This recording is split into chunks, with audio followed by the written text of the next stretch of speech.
Hello, everyone. Happy Friday. It's Friday, December 11th. Can't believe we're already in December, almost Christmas time. Welcome to 7 Gen Live, everyone. I'm your host, Jillian Wan, and then we got Michael Prate, who is the co-host here, and we missed you guys. I hope you're all doing well.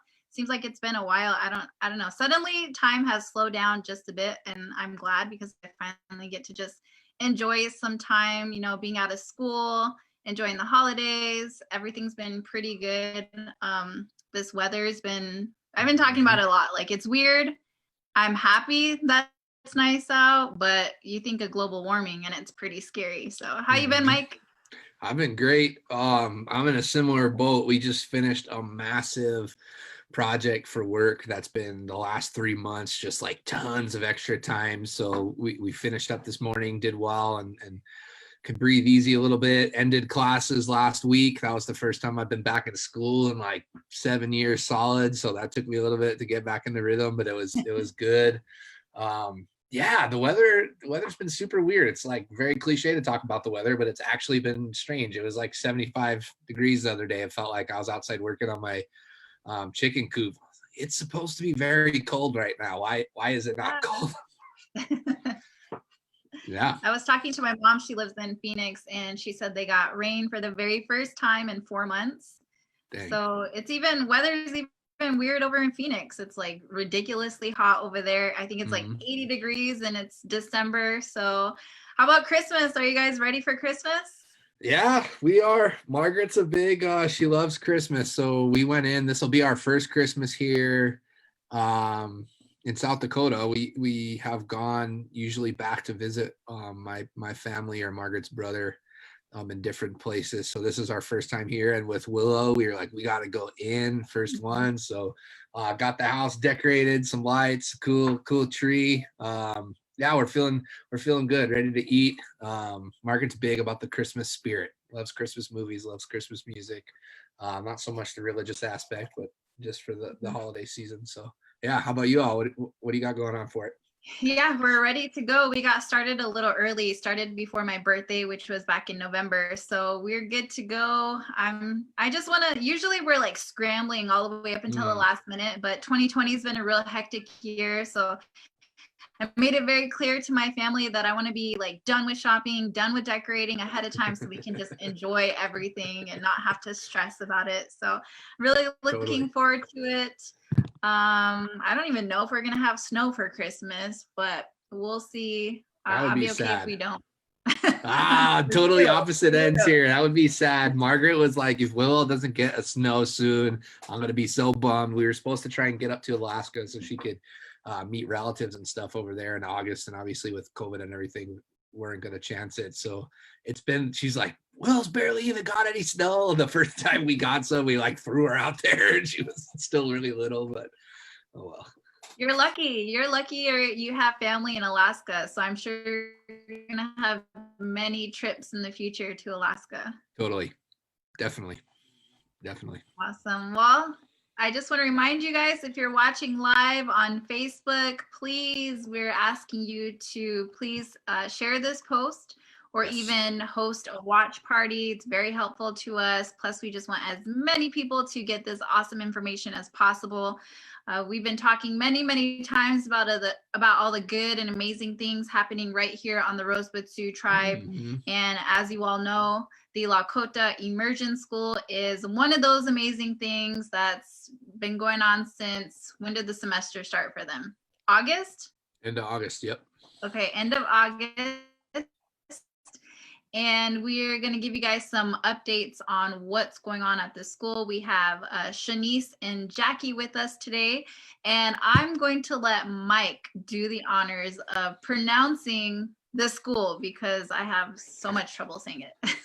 So Wakanyeja Tokeyahci Children First Learning Center. Awesome. I'm so happy to have Jackie and Shanice here. We call them the two Tulis. Every time they're on there, they have Tuli Jackie and Tuli Shanice in front of them. Even though Shanice is even younger than me, I still call her Tuli just because she deserves that. But no, two amazing women here, awesome educators. Just super excited to have you both on the show. Really excited to hear an update. I know that we got to talk to Shanice a little bit earlier in the year when the school was just getting started, and now we're almost done with the second semester.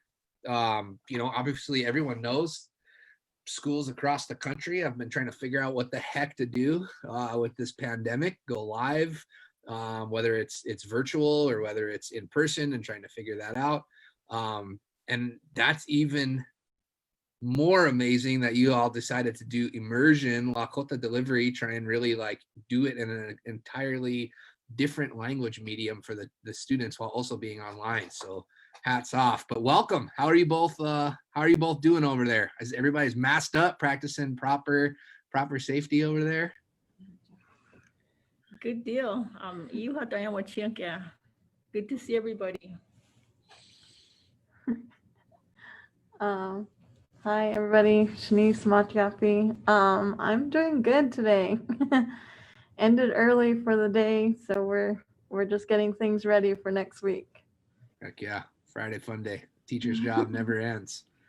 So we got to do. Can you both give everybody a little bit of background on who you are? Shanice, I know you were on here already, but it's been a while, and Tuli obviously just got to come on to the team a little while ago. So can you give a little background on yourselves? I'm a graduate of St. Francis Indian School back in 1980. Guess that dates me. And then I went to school at Boise State in Idaho. My father's from there. He's from the Coeur d'Alene Reservation out in northern Idaho. I came home and graduated from St. Tokeyahci and in education. And I had to do a different career. So my life kind of changed around. But before I left, my grandmother told me that she said, you go do what you need to do, because led tipiki, Owayawa tipi. You're going to come home and teach here because there's children that need your help. I didn't think too much of that because my mom was a teacher and I wasn't really interested in being a teacher, but it came easy and things just happened to fall into place. So from St. Tokeyahci, I went over to Oglala Lakota College, and I went to school with Vice President Scott Herman, and we drove down the road every day, several times a week, and got our masters from over there. So I am a lifelong resident. My family's lived on a reservation my son is 10 generations. So we lived on the same property for 10 generations. They were there since before the allotment days. So our family, the Zintkalaska Oyankeki, been there for 10 generations. So we've been homesteading for a long time on the Rosebud. And that's where I am. I have a son. He's a graduate of St. Tokeyahci, and he's a happy camper. So I'm glad to be here. We have some really cool kids. Some of them are really young, but they're really excited to learn things. And I'm glad their parents are really 100% behind them. I appreciate that about them. They're there to help too. So that's me in a nutshell. Shanice, as I said before, and I was on here before, but I'm not from here, so I'm from Many Farms, Arizona, in Dene. But I met my partner. He's from here. When we went to college at Creighton, and I actually went to Creighton for biology. I wanted to do something with like plants and animals. There wasn't a whole lot of opportunities when I had moved back to Arizona, and so I actually applied to work at a preschool there. And then I've been teaching ever since. I just fell in love with working with all those kids, especially the young ones. I really enjoy it. I think they bring such great energy, and they're always excited and believe everything I say. Can appreciate that. Everything I say is word. And so I think when in all the experiences that I worked with, I didn't see a whole lot of the culture and the language being brought into it. And so I thought it was a really great opportunity to work directly with an immersion school. And I'm getting to learn just with them. I learned a lot from Jackie myself, so it's really great to have her on the team. Dude, that's funny. So you all, whoever knows, Matt Wilson was a former student for Tulane when they were winning language bowls up at LNI back in the day, and is Shanice's partner. But that's what he always is like, dang, Shanice, I always have to ask Shanice now if I'm saying something right. He said, I'm out of practice. He said, Dana teaching me how to speak Lakota, but pretty awesome. Yeah, it's been great to have you both. Again, awesome. So excited to dive into this. There's such a wealth of knowledge and experience and ideas going on here. But Tuli, maybe if we could start, just by asking. So you've been in education as a student or on the teacher side for a long time. Just talk a little bit about, what does it mean for you and for the community to begin having an immersion Lakota school? Why is that important? He's asking me. As you know, the COVID is really taking a toll on our Sichungo Lakota Oyateki. It's taken them away, just they're gone. And there goes our language, our culture, our way of life. A lot of the sacred ways of life have gone with them. There's, how do you know who to teach and when to teach and who's receptive to what you're trying to teach? It happens so quick, and before you know it, our old people are gone. They're the ones with a lot of knowledge, and they're already gone. So today I think about the ones that left already, and it's a sad thought, but it's the way this thing had taken over our whole area and just kind of it's been destructive for us. So we're here trying to take some control over being able to having a responsibility to teach the young ones. And I think that for me, it's been a really plus thing to be able to work with these young people and enabling their parents to realize how very important the language is, because it is an important thing. I worked at St. Francis and the Todd County High School before, and I've heard a lot of students say, why do we want to learn that language? It's not going to pay me or feed me or anything like that. And as they grow up, they realize that the language is really important. When they turn around to come back to the way of life, ceremonies, Wiwangwa Chipi, Hamblecha, Inikages, all the sacredness that comes with being who we are. They don't have any knowledge of that. They have to go and try to find that. And today the people are dwindling away, the ones that know all the knowledge, excuse me, about the way of life, how to do things in a correct manner. So we have a lot of things planned for the rest of the year. We try to think of the very most important things that need to be coming about. And our boss Sage has been wonderful at kind of guiding us to where we need to head with this. There's so much to teach. There's so much out there. And not only in the young people's, how they're living their way of life right now, how they're understanding things versus what they need to keep to continue to take with them. When I left for school, my grandma said, you remember who you are. You remember where you came from and all the things that you were taught. You take that with you.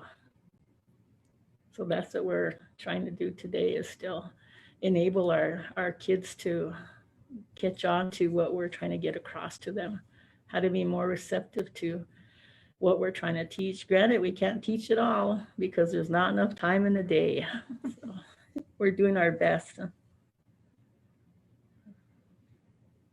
I'm glad you brought that up, Jackie, because we really do depend on our elders to teach us these things. But with this school, these kids can learn all that from a very early age. But can you just remind everyone the age bracket of the kids that are in attendance at this school? Yeah, we are teaching from four-year-old to 6-year-olds right now, and we're only one class. We have a class of 9 students, and they are all considered kindergarten age, but the age range is from 4 to 6. So we have a couple 4-year-olds all the way to a couple 6-year-olds. So, and then everything in between that. Awesome. So as teachers, have you guys noticed a difference compared to just your normal westernized school? You know, in a lot of schools, we hear about bullying and a lot of other issues that kids take from home and bring into the schools. Now you're working in a Lakota immersion school. So do you notice the difference? Do you think kids still have these same challenges, or does it make it easier for them that they're learning about their culture and their language? Do you think that makes a difference? It sure does. Our students are there with their family. They have the support of their mother or their father or their caregiver. Maybe they're at a babysitter or grandparents, auntie, uncle. Somebody is there to always guide them as they're sitting there learning.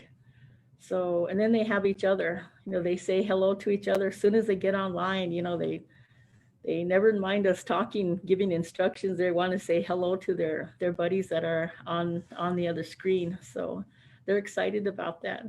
And we do hear from the parents about, what if we don't have enough, we're not a school next year? What if, you know, the funding and all this other stuff that come into play? They worry about how their children are going to be when it comes time for them to get back to the regular classroom.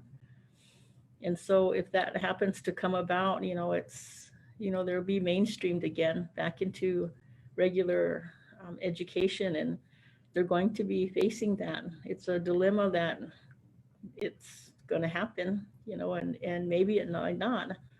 So we have to be able to teach them that, what happens when those things happen. So we're trying to give them all the knowledge that they need to get back into mainstream education, if should that become what they're come to, would it come to that?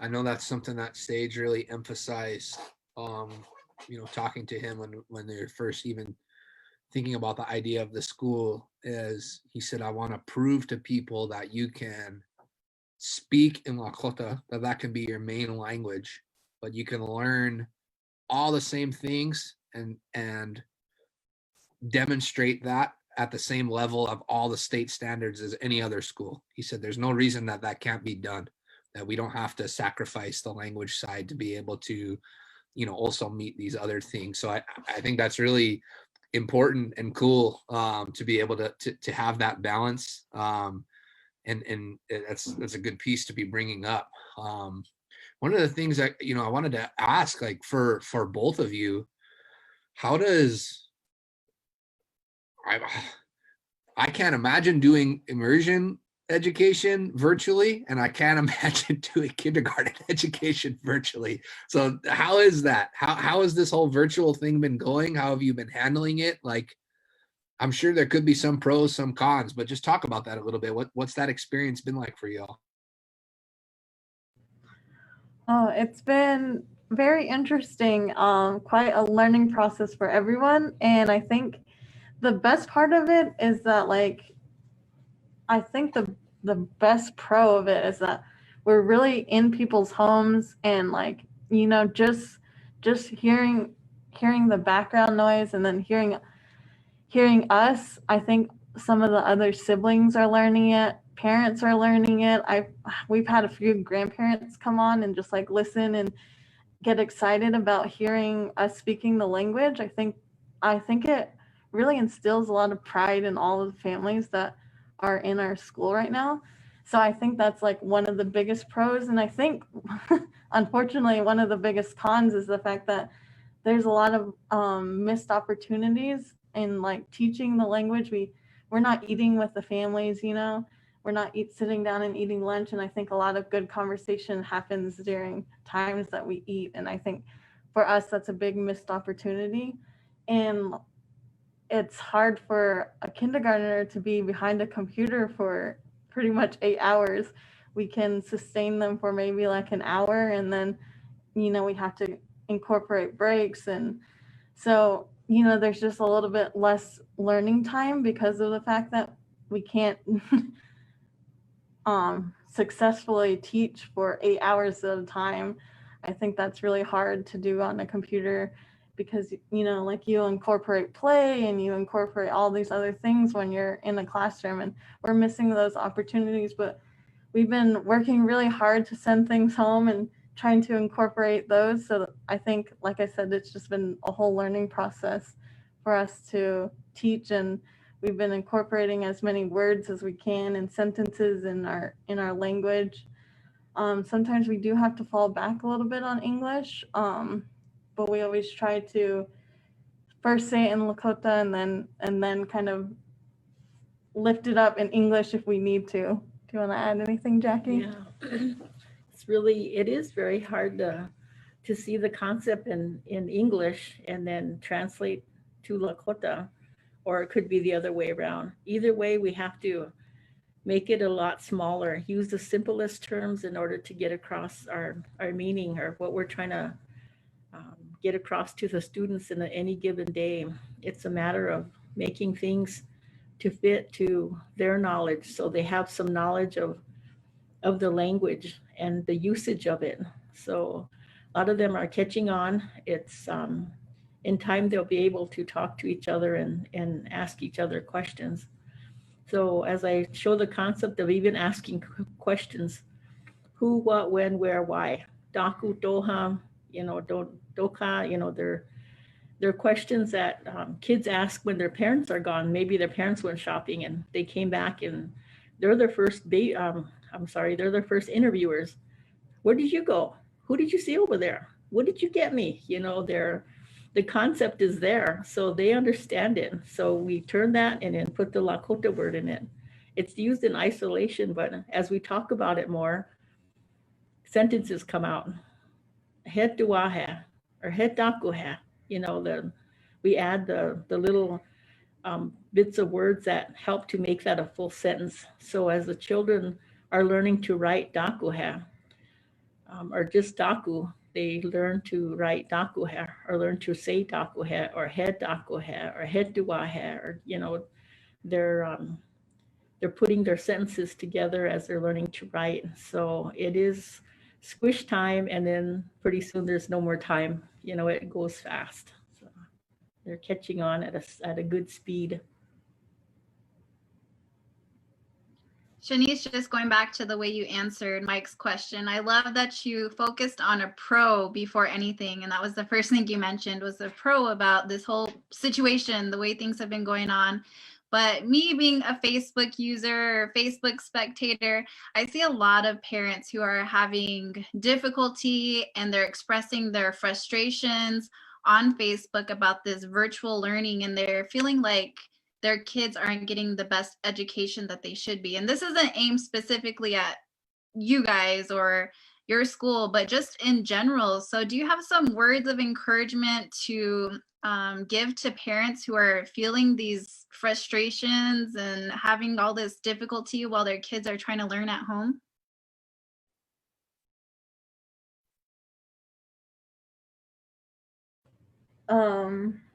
Well, for us, like I said, a pro is that everyone in your family can listen in on our calls and be learning the language.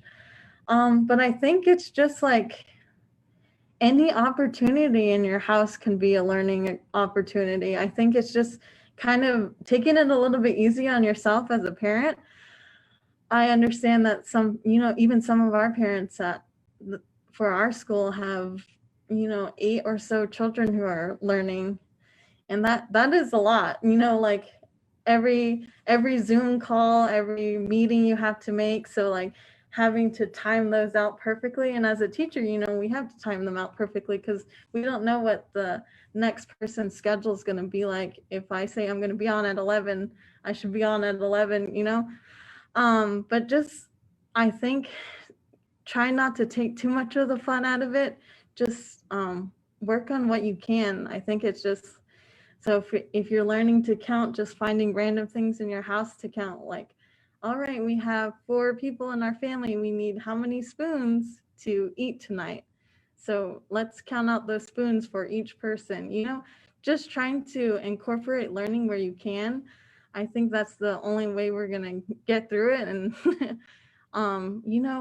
letting your teachers know, like, hey, I need help with this. I need support here. Because all of us teachers are working as hard as we can, but we can't do what we need to do if we don't know what's going on.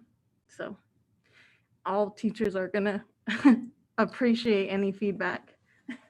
One of the other things that's a good thing to do is, bring that little thing over here. We're sending some stuff home. We just finished a project, the Wakanyeja project, and we had a buffalo kill, and the students this says Wakanyeja. So if we're talking about one Tatanka, which are buffalo, we talk about the whole bunch of them, it becomes the Buffalo Nation or the Buffalo Gathering. So Wakanyeja is a buffalo hunt. So we took them through the steps of that, but we could only do it in pictures. So as they learned to look at these, we went through pictures, and were able to explain some of the stuff that we had worked with them. They had to buy the ticket to take the buffalo down. There's a buffalo hunt. Wakanyeja is going on right here. And then we took the meat away from the bones. The meat and the washing was taken away from there. These are steps to the buffalo hunt. And the rest of the buffalo was used to make tools and toys and other necessities. So no part of the buffalo was wasted in that time. So those are things that we teach about. So they're young, they're learning to write, and this is something that we give them a little packet, and the packets are essential to what the teacher's trying to get across. So as parents are learning right along with their kids, it's helpful to have some of the essential stuff from the teacher to help them really get a grasp on what they're trying to get across for students. Our kids are resilient, so they're going to keep asking. We need to keep up with them, and that's very helpful. I'm really glad for them being resilient. So.